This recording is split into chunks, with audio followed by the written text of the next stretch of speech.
So you've all seen these absolutely beautiful magazines on your seats and here at the front, and that is Wowzine, and it's a fashion magazine for Creative DNA. And I will invite our moderator, Martin Roberts from Fashion Scouts London, Fashion Scout London, who will take us through this session. Thank you. Thank you, Sylvia.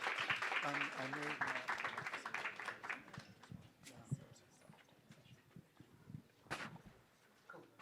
Sorry, can I ask the panelists to come up and join me up here? We're all together.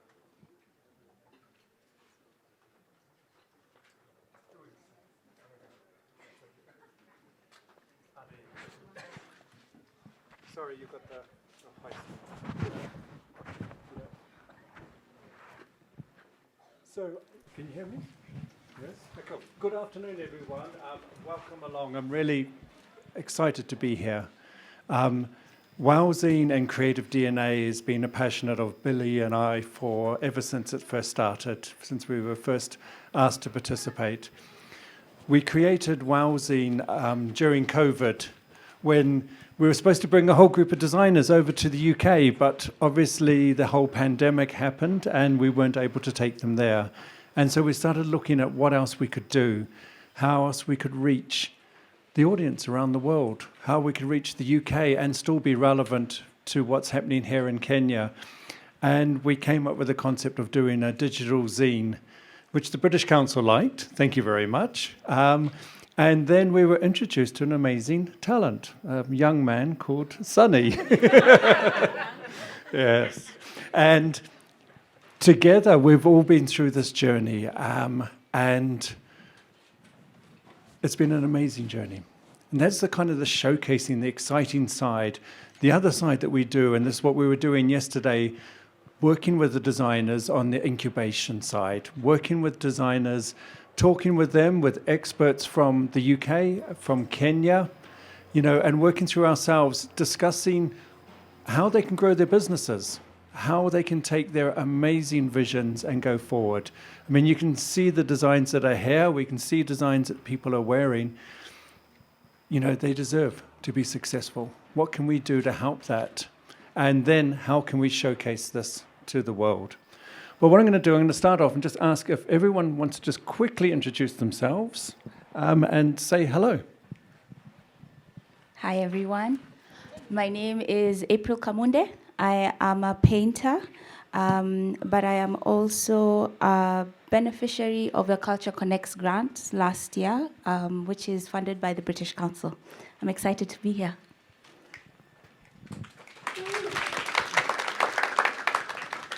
Good evening. Hi, everyone. My name is Wanjeri Gakuru. I am a freelance journalist, filmmaker, curator, and all-round fun person. Happy to be here. And writer. I write things.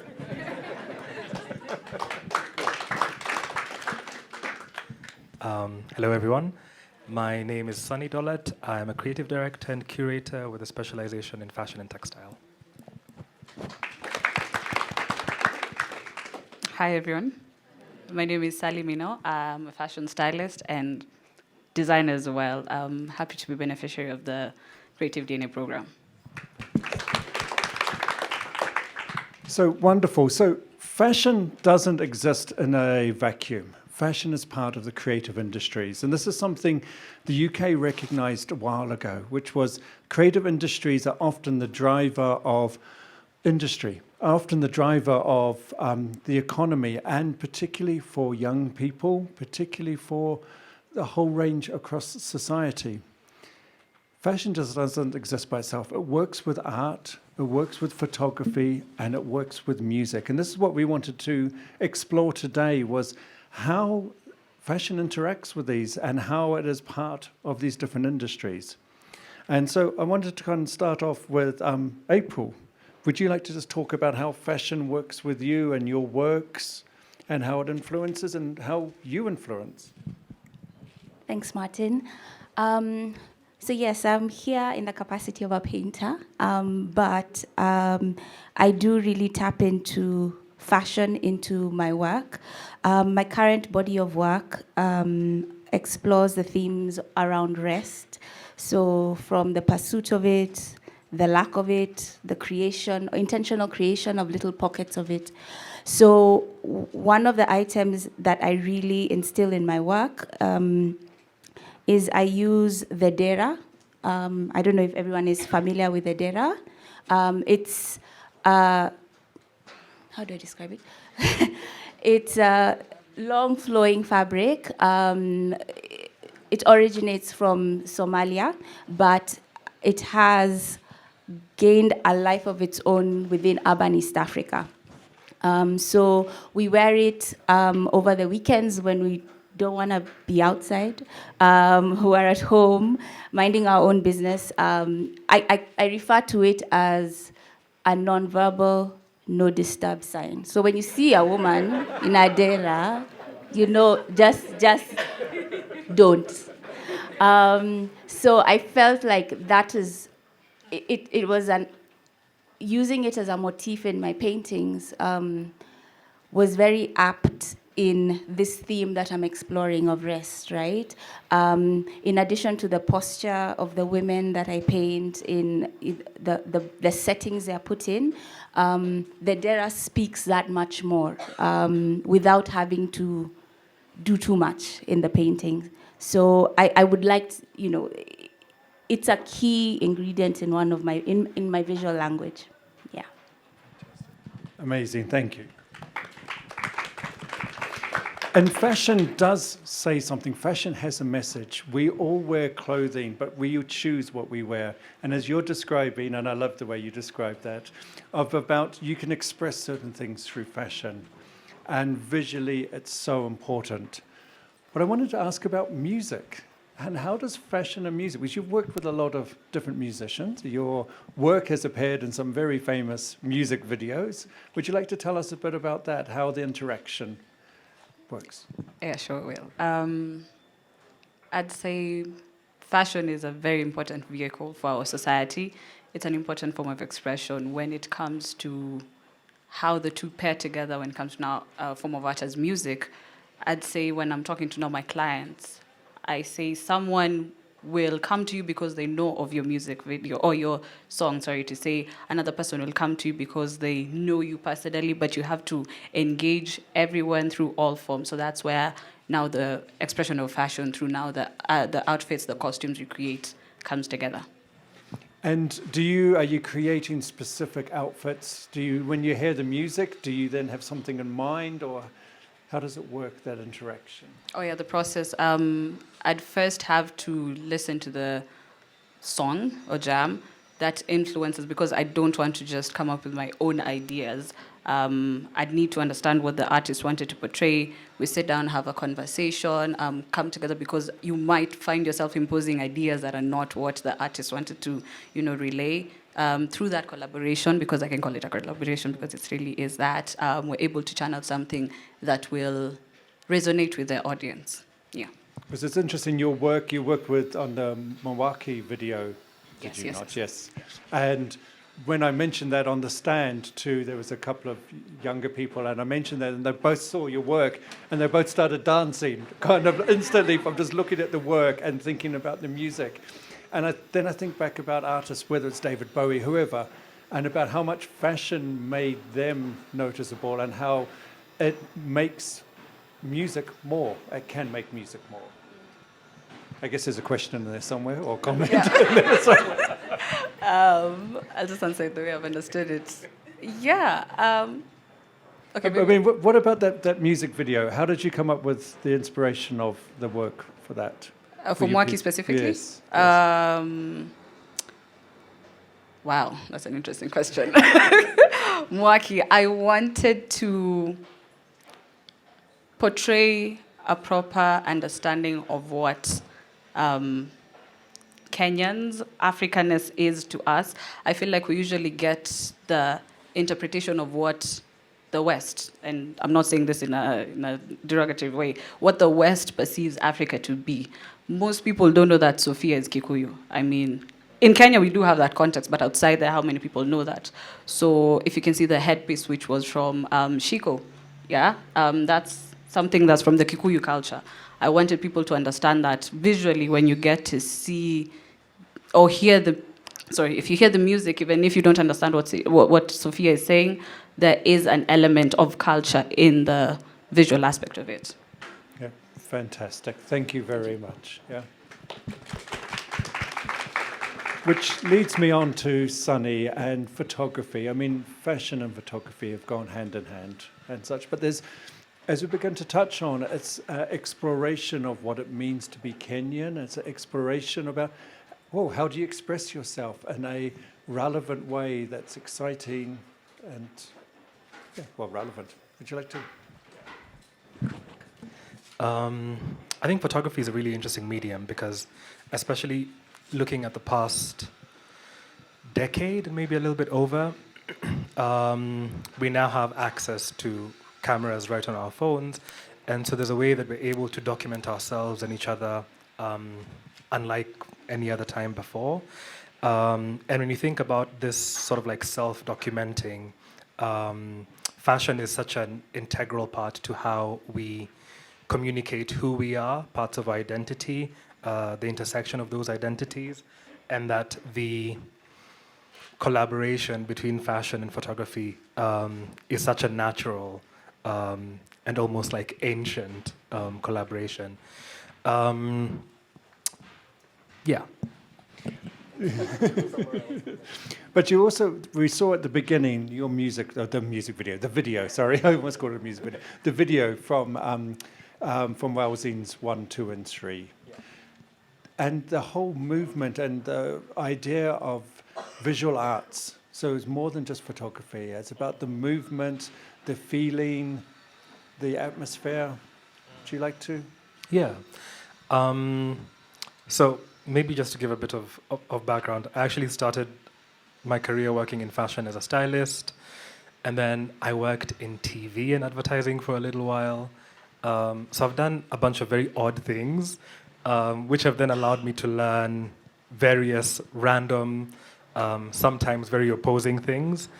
But fast forward to now, I think there's a way that, for me, I'm really interested in marrying different mediums in the presentation of work. So that video, the film that we made for Wowzine 1, 2, 3, brings together so many different aspects, right? So you have obviously the clothing and the movement within the video, you have the video itself, but then you also have the soundscape, which for me is, I don't know if I'm allowed to say this, but for me, the soundscape is one of my favorite parts of that video, because in the marriage of all of these components, I think makes such a compelling experience and really amplifies everything. It amplifies the movement, it amplifies the clothing, and it also contextualizes everything. The soundscape was done by Maz Masai, who's a friend and colleague and an amazing sound artist. But there's a line where he talks about sort of like silver jewelry and how, you know, when society calls the neighborhood that you come from a low-income neighborhood, then you have to grasp at these signifiers of wealth. And I think that, you know, that little line really captures how powerful clothing is in the construction of identities, of urban identities. Yeah. Fantastic. Thank you very much. And just taking what you just said, the construction of identities and such. And I was going to ask you about this because you've explored this, the idea of identity through fashion, through art, and it seems to be more and more relevant. It's more exciting and relevant today. And I was wondering if you'd like to talk a bit more about it. Yeah, I mean, I completely agree that these days it seems that we are showing up more as ourselves. Just taking a look around the room, you'll see a lot of local fabric. Hopefully, we're also wearing local designers, but we have made ourselves the first audience of our work, which is very exciting, which is, you know, a connection with her creating work for Mwaki, the singer singing Gikuyu. I mean, it's all of it, it's all there. So identity is a big part of how we self-identify now is very exciting, beyond even fashion, just how we move in the world now. I think as Kenyans, we're very comfortable with ourselves, which is so nice to see. Yeah. Where do you see it going? How do you see it developing? I think it's only getting better and better, which kind of connects with what Sunny is saying. The fact that the tools are in our hands, they're much more accessible. Before, all the tools that, not the element of storytelling, were very, very outside of us, either because of costs or just really literally there was gatekeeping. Now, you can open up your phone and create a vlog out of this event. I hope somebody's recording. It's so possible to just put ourselves out there on our own terms. There's low barrier of entry in many, many spaces across different mediums. It's very, very exciting. The only problem is problematic governments. Fantastic. Thank you so much. Yeah. And I want to kind of just wrap up and just for the designers that are here, just see what you're doing and how it influences around you.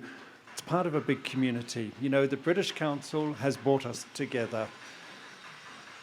Sandstorm and what Mark and his work has brought us together, but it's you guys that are going to take it forward. Working together, working with other creatives, working as a community, you will lead. And you will take us all on this journey.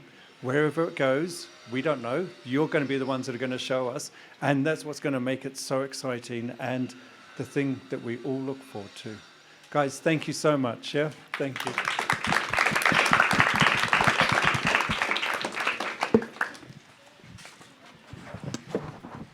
Thank you. Can we have another round of applause? So we'll have a month-long pop-up shop in partnership with African Lifestyle Hub so that you can buy all these incredible designs. So I'm looking fabulous today, thanks to Molivian, who's from the 3rd cohort, and Ankole Luxury. All this amazing jewelry is from Ankole Luxury, and they're on sale after this. But if you want to buy the 4.0 cohorts designs, you can go to the African Lifestyle Hub, first floor, Village Market, New Wing, from the 1st of April for 2 weeks. And then after that, Sarit Center, first floor as well, African Lifestyle Hub, for another 2 weeks. So yeah, we're wrapping up. But before we leave, I'd like to invite Mark from Sandstorm to say something. And then Simon from Rusty Fundi. And then last but not least, Adrian, who's our host and founder of Nairobi Design Week. Mark.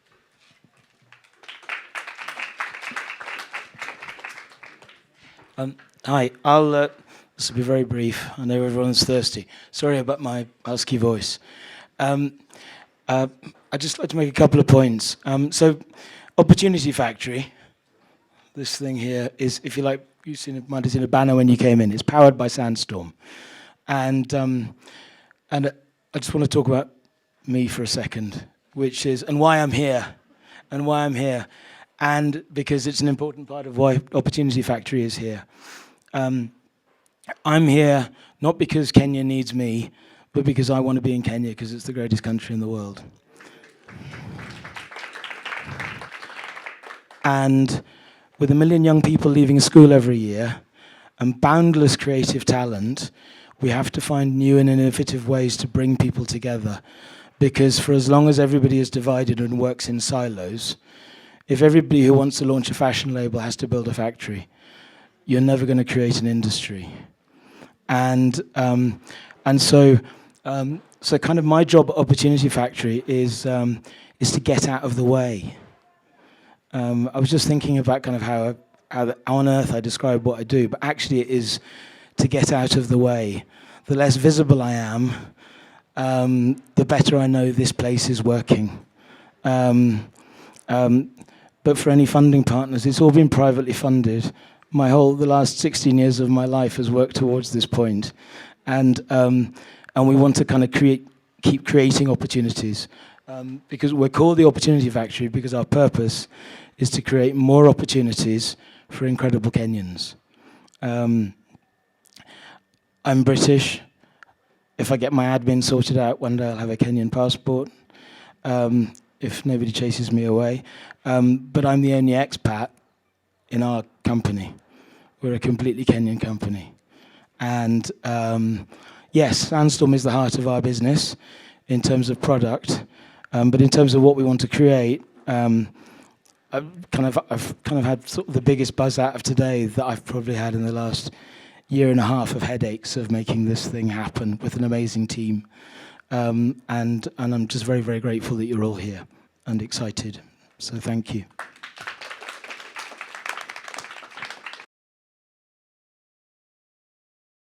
Fine, we're trying.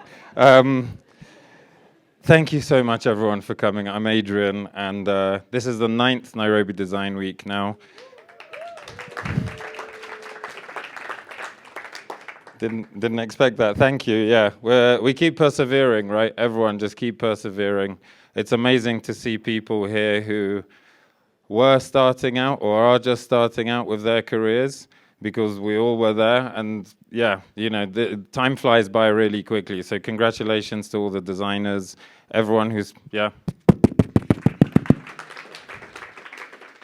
And everyone who's participated, right? Because fashion is not just about the designers. Design is not just about the designers. It's about everyone else. So thank you to Sylvia, Wendy, and team, the Creative DNA Project, Fashion Scout, and the British Council, because they've probably supported half of us in this room, right, in some way. So we really appreciate that, and we really want the British Council to keep supporting the creative industries in East Africa, and we'll do whatever we can to bring the showcases to you. Thank you, Mark and Opportunity Factory. Again, another mentor to many of us in the room personally and as an organization, so we really appreciate everything you're doing. So all I can do really is stand up here and thank many more people, including our partners. Just wanted to invite you back. You've got your wristbands, so please come back any day between now and Sunday, 17th, 9 a.m. to 5 p.m. To see the exhibits, hang out with more exhibitors. Really the thing I've said to a few of you, because I've felt it when I'm exhibiting somewhere, is get to know the other exhibitors, the other designers. What are you all doing? This is our industry, so it's for us to connect, and it's for us to get to know each other and hopefully work together in some capacity. So just really appreciate the great turnout, great organization. Thank you as well to the Nairobi Design team and the crew, because you've all been incredible throughout this week. So thanks a lot, guys. Let's have fun. We've got like an hour until the site closes. So, yeah, thank you, Sylvia. Thank you so much. And again, a big round of applause to the British Council. Please suck up, say nice things so that they can keep funding the creative economy, okay, guys? So thank you so much. Sandra, is there anything else you would like to? Okay. So we'll have some refreshments somewhere. Be on the lookout. But I think we can all head to Factory A to see the fashion installation. I know some of you have seen it. And yeah, and let's mingle and have a good time. Thank you so much, guys. And as I mentioned, please be on the lookout at East Africa Arts page. There's some grants open right now. And hopefully we will announce the next Creative DNA program on that page as well. Thank you and have a good evening.